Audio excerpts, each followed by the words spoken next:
Hi, my name is Debbie and I'm the Children and Family Worker at All Nations, and I'm here with Bina and Ellie at Limitless Leaders in Derbyshire, and this is our thought for the week.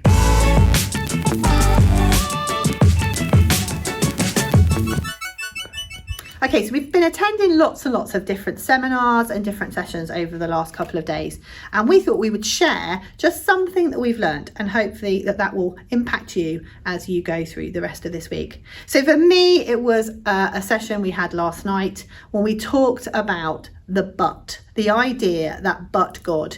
This might be happening, but God is greater, God is better. And we focused in on 2 Corinthians chapter 4, and it says in verse 8, we are hard pressed on every side, but not crushed, perplexed, but not in despair, persecuted, but not abandoned, struck down, but not destroyed. I don't know what you're going through right now, but I do know that God is bigger than that situation. He has put his power inside you to cope in all these different situations that you might find.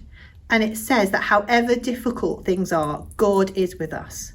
So remember today that God is your strength. God is exactly who you need. Turn to him. Even when you're going through the most difficult times, it will not be the end. It will not be, won't get to a point where you can't cope anymore, because God is with you and you are not going to be destroyed because God is in with you. In our first session, when we got here, something that really stood out to me is a quote that Tim said. It says, "Show me your friends and I'll show you your future. The people you're hanging out with today will shape your tomorrow." We then looked at Hebrews 10 verse 24 to 25, which says, "And then let us consider how we may spur one another on towards love and good deeds, but giving up meeting together as some are in the habit of doing, but encouraging one another." So what I took away from this is that as Christians, we need to spur one another on. We need to push each other closer to God and encourage one another. So this week, I do want to encourage you to send someone a nice message, encourage them and help them grow closer to God. So one of the things that was said that I loved is that old orders are still good orders until there are new orders, and the gospel is an ancient order.